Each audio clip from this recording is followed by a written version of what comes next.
Okay, in this video, we're going to talk about assemblies in Solidworks. So, assemblies lets you put different parts or other assemblies inside an assembly. And then the assemblies that are inside the main assembly, we usually call that a sub-assembly. So, to create an assembly, you go to File, New, and then you could choose Assembly. Okay, so when you create an assembly, you're going to see this window here pop up that says Begin Assembly. And there's a pin button that will make this tab stay visible. That way, when you put a part inside, this thing won't close off. And in this example, we're going to go ahead and create a motor bracket that mounts a stepper motor onto the motor bracket. So here we have a stepper motor that we got from McMaster. So notice when you click once and you have this pin open, you could like insert multiple parts, for example. I could also insert like multiple screws, and then you could hit escape to leave this. And then the ones you don't want, you can select it and then hit delete, and then you could hit yes to all. Okay, so that's how you would go ahead and delete it. And then you can move your parts around by just dragging it. Inside here, you could see there's like a move and rotate component, so you could rotate a part.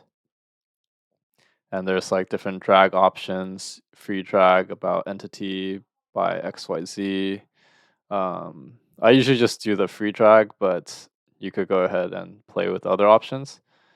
And you can also do like collision detection. If it like senses something, it's gonna bump and then stop. So those are just more advanced. You don't have to use those.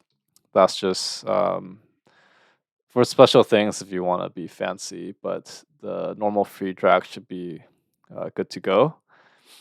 So the assembly lets you put in like different parts, right? Like we did right now. And then you could also hit the control key and drag to create copies. Uh, That's like one way of doing it. And then I will use them later, so I'm just going to delete it for now. And then now we're going to go ahead and make our bracket. So here, if we look at our motor, if we check the size, we were working with this thing is like 2.25 inches. So we're going to go ahead and create something that is like 3 inches. And then extrude boss thin this. Make this also 3 inches perhaps. And we'll make it 0.125 thickness. Okay, so this is just some brackets. Put it in our assembly folder.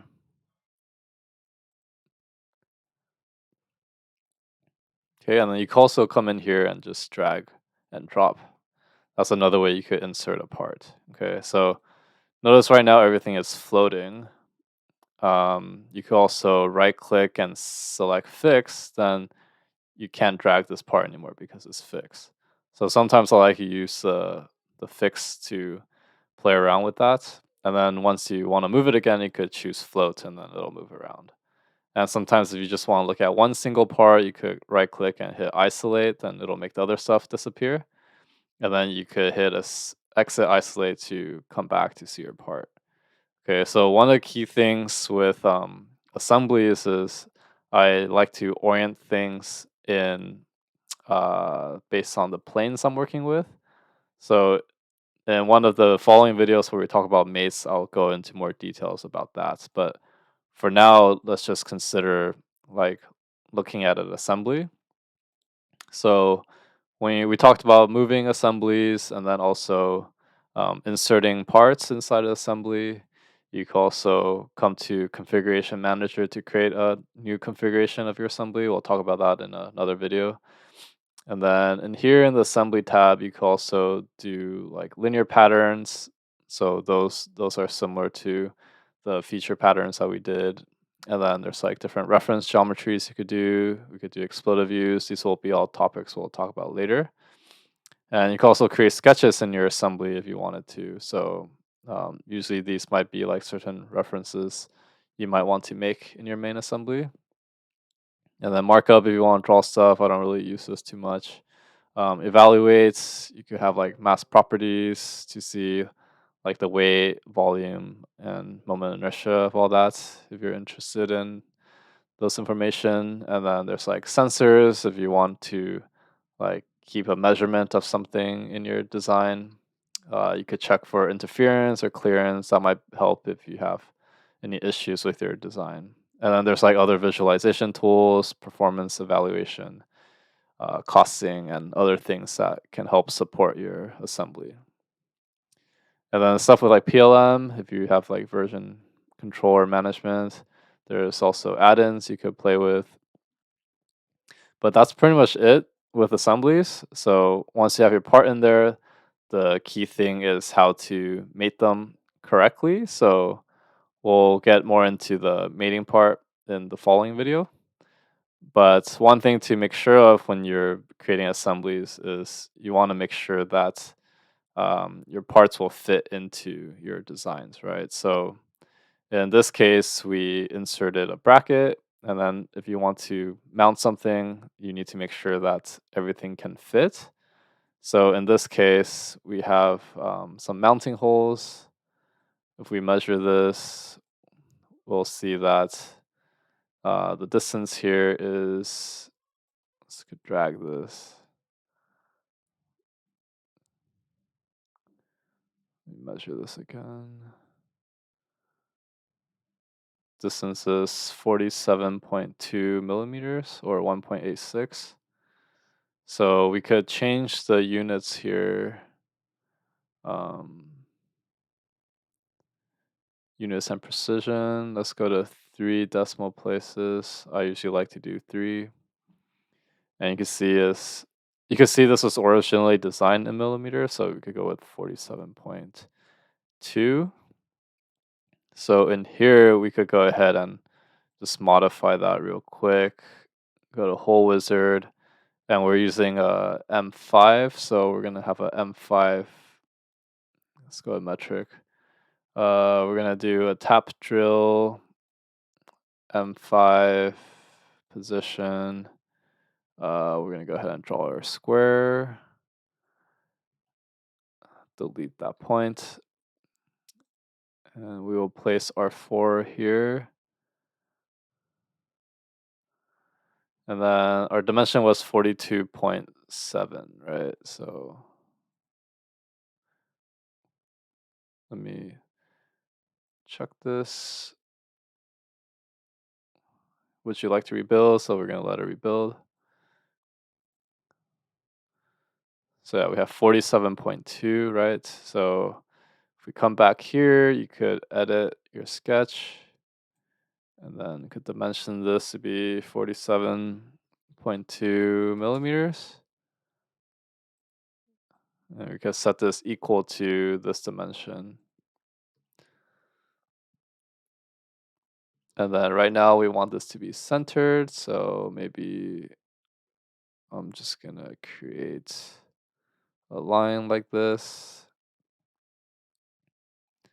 And then gonna click this point and then hit midpoint and exit. So now you can see we have our bracket that will fit. So that's definitely a precursor is before you assemble anything, you need to make sure that your part is ready and it will fit. Okay, so here we're just gonna have this as our threaded part and then mount this onto here with these 4 holes. Okay, so we're gonna save this as our motor assembly.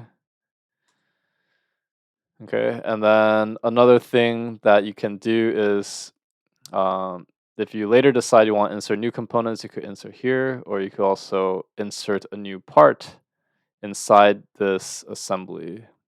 So you could do something like this and start sketching something, for example, and extrude boss it, perhaps like this, and exit. Then here you see that we've made a new part inside. Okay, so that's another way you can make a new part.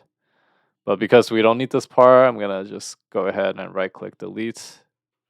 So that's how you can remove a part. And then sometimes when you're visualizing inside assemblies, you may want to change the color of your part. So you could edit appearance, and then you could choose your favorite color. Maybe the motor is black, and then the appearance of the bracket might be, this one is, you could edit the appearance of the motor bracket. Okay, now the motor bracket's selected. Could choose a different color. Let's do green.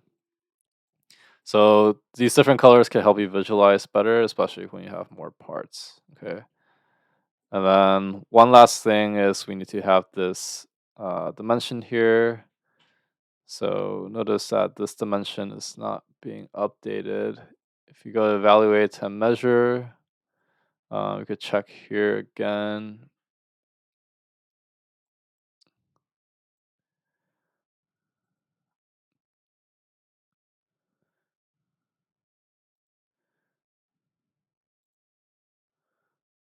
Okay, so when we measure this, we see the diameter is 38.1 or 1.5. So in here, we need to make a hole of that size. So if we go normal and then sketch,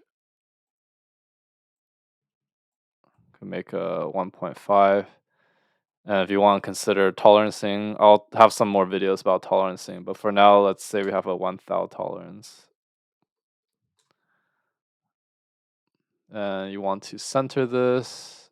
So we're going to make a center line here and then choose this point and then make that midpoint. And then extrude cut all. So usually motors, they'll use like the center part for um, locating the center, and then they'll use that main feature to locate that. Okay, so